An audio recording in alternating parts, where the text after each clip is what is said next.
Very interesting book that I went through hurriedly, but it's really engrossing. It is by Dan Egan, finalist for the Pulitzer Prize, and the name is The Death and Life of the Great Lakes. That is known as Holmes, Homes. You're right. Lake Huron, Lake Ontario, Lake Michigan, Lake Lake Erie, and Lake Superior. Publishers W.W.Norton and Company, independent publishers since 1993, New York, London. So look at the introduction he writes. He says, there are few views that can draw noses to the airplane windows like that of the Great Lakes. From on high, the 5 lakes that straddle the US and Canadian border can appear impossibly blue, tantalizing as the Caribbean. Standing on their shores and staring out at their ocean-like horizons, it hits you that the Great Lakes are in one significant way superior to even the 7 seas. The Great Lakes, after all, are so named not just for their size, but for the fact that their shorelines cradle a global trove of the most coveted liquid of all, fresh water. So that's the world's largest freshwater system. Okay, right. That's the ISBN number.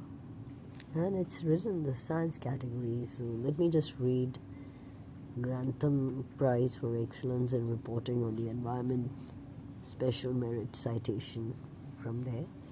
Dan Egan has done more than any other journalist in America to chronicle the decline of this once great ecosystem, to alert the public to new threats, and to force governments to take remedial action.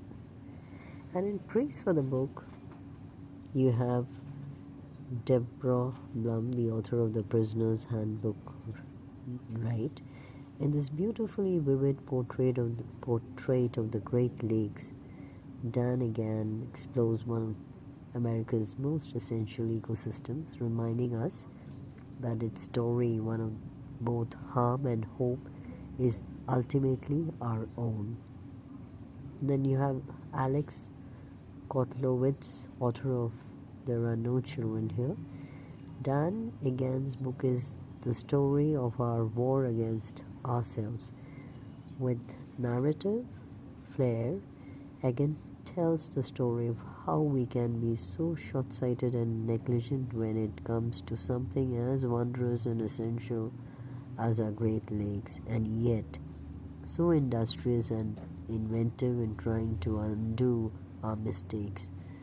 This is essential reading for anyone concerned about the future of our natural world, she writes. So Tim Weiner, author of The Legacy of Ashes and Enemies, let's see what he has to say. He says it's a masterpiece.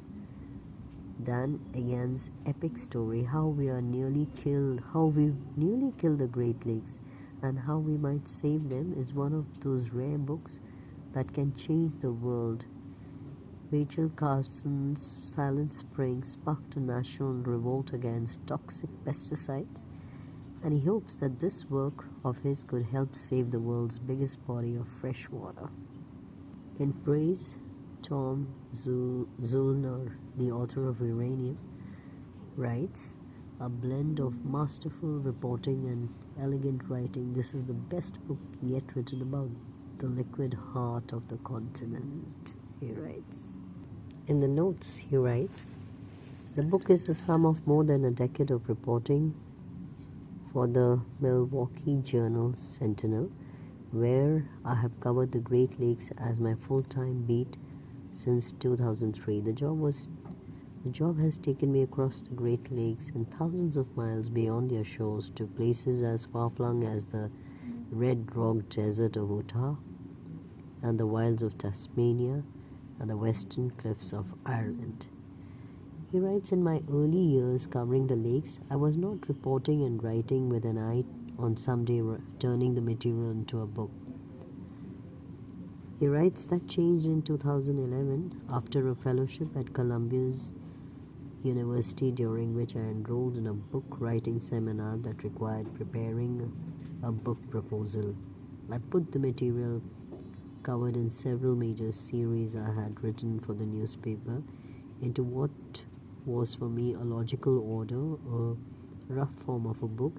It worked, so thought my book seminar professor Sam Friedman, my eventual agent Barney Karpfinger, and my book editor Matt Whelan. The newspaper reporting and book writing blended after that, particularly during 2013 and 2014 when I was on O'Brien Fellow at Marquette University doing a major project on Great Lakes invasive species that would eventually appear in the journal Sentinel. He says that I was encouraged to take the Marquette Fellowship by my newspaper editor, George Stanley, who told me at the time, now you can start writing chapters for the book. So many of the interviews and some of the material within some of the chapters originally appeared in the pages of the journal Sentinel, pulling all this into book form, and one written for a national audience and not a Great Lakes familiar regional one required much additional reporting, writing and organization done between December 2014 to December 2016. So I read from The Inner Jacket, a landmark work of science and reporting on the past, present and imperiled future of the Great Lakes. The Great Lakes, Erie, Huron, Michigan, Ontario and Superior, hold 20% of the world's supply of surface fresh water and provide sustenance, work and recreation for tens of millions of Americans. But they are under threat as never before, and their problems are spreading across the continent.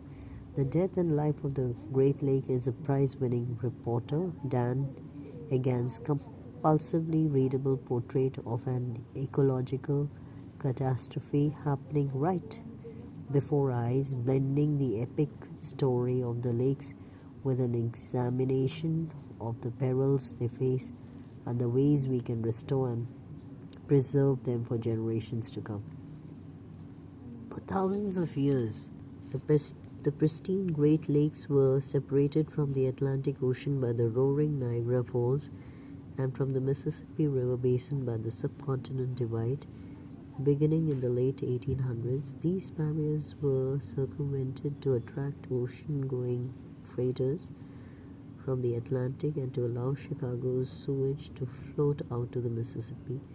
These were engineering marvels in their time, and the changes in Chicago arrested a deadly cycle of waterborne illness, but they have had horrendous, unforeseen consequences. Egan provides a chilling account of how sea lamprey, zebra, and quagga mussels and other invaders have made their way into the lakes, decimating native species and largely destroying the age-old ecosystem. And because the lakes are no longer isolated, the invaders now threaten water intake pipes, hydroelectric dams, and other infrastructure across the country. He also explores why outbreaks of toxic algae stemming from the over-application of farm fertilizer have left massive biological dead. Continuing reading from the back, Inner Jacket. So dead zones that threaten the supply of fresh water.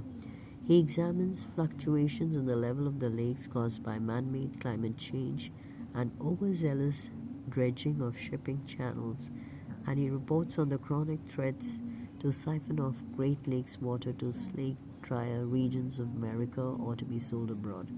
In an age when dire problems like the Flint water crisis or the California drought bring ever more attention to the indispensability of safe, clean, easily available water, The Death and the Life of Great Lakes is a powerful paean to what is arguably our most precious resource, an urgent examination of what threatens it, and a convincing call to arms about the relatively simple things we need to do to protect it.